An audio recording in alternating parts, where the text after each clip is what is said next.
Everyone, in today's video we are covering an expansion for Evil High Priest. This one is the Blood Ceremony.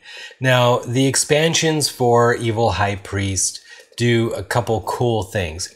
One, they help fill in the rest of the great old ones. So the base game is Cthulhu and Black Goat.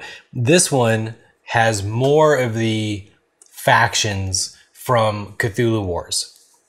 In this case, Cho-Cho's, Sleeper, Opener of the Way, and Crawling Chaos.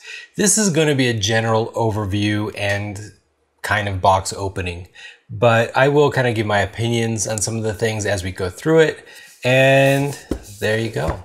So let's, any cool flavor text? No. So I'm not going to read it. One of the cool things about the expansions for Evil High Priest is I feel like they add some missing components that weren't in the base game, namely unique investigators and unique cultists. The unique cultists give you a unique power that everybody else doesn't have. And I'm a huge fan of asymmetric gameplay. That's why I like Cthulhu Wars in the first place.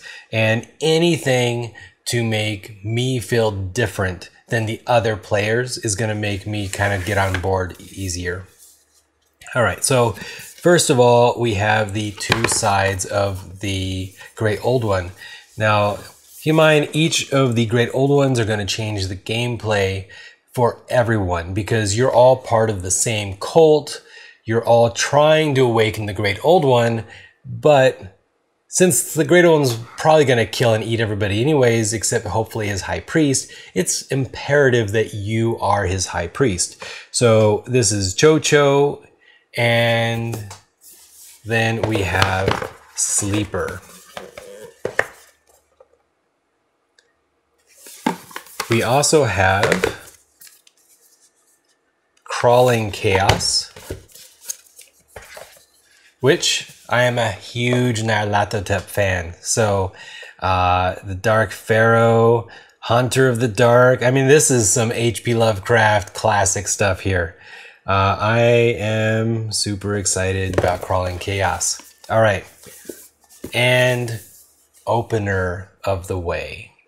I am also a huge fan of Yog-Sothoth. I mean, to me, everyone thinks of Cthulhu when they think of H.P. Lovecraft, but really, come on, Azathoth, Yog-Sothoth, Nyarlathotep, these characters get mentioned repeatedly in interesting ways, whereas Cthulhu looks cool.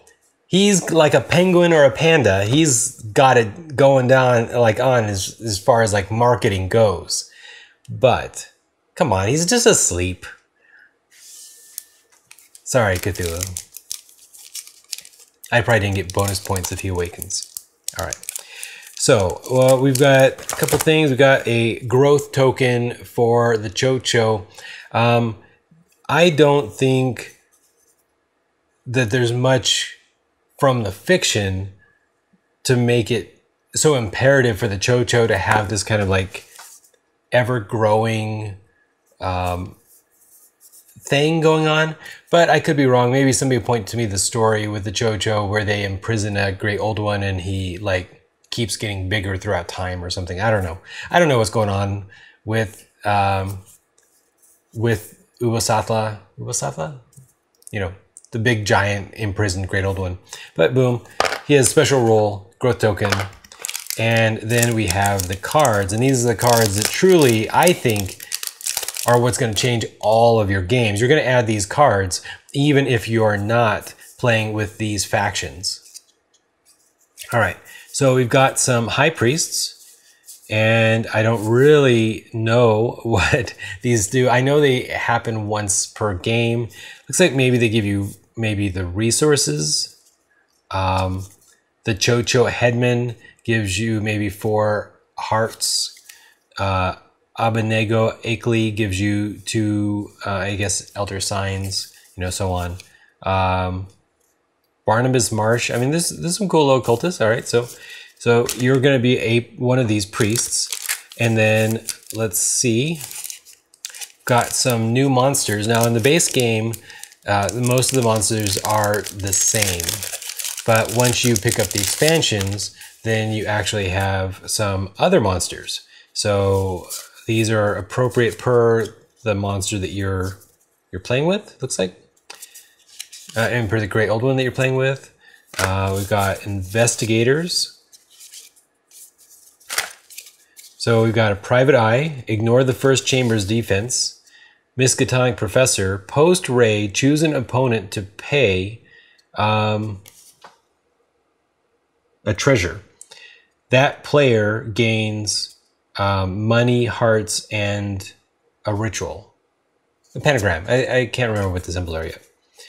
All right, Thief, raid, -1 die, minimum 1 die. Chamber defenses have no effect. Sacrificed acolytes block 4 raid strength each. Okay. Drifters, journalists, wizards, traders, police detectives, and parapsychologists. I like it. The parapsychologist has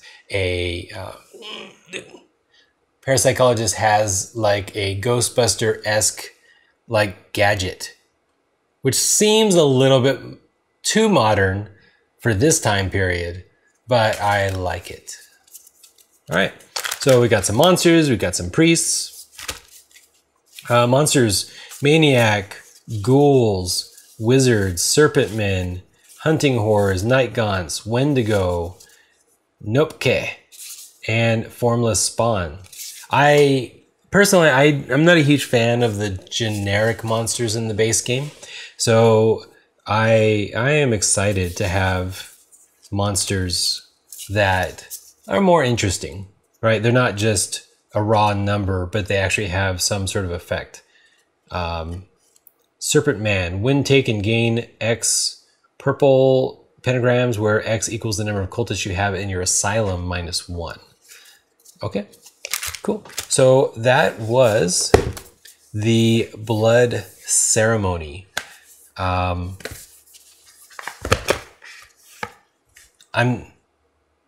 I do like Cho-Cho, but I like Crawling Chaos more. I'm very excited about getting Crawling Chaos.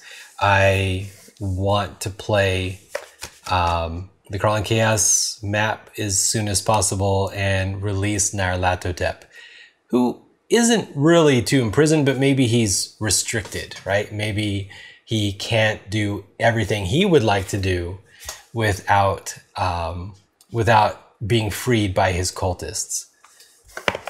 Maybe. All right, guys. So short video today.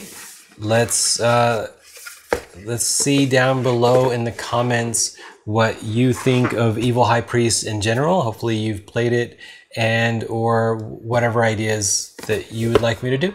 All right. Bye, guys.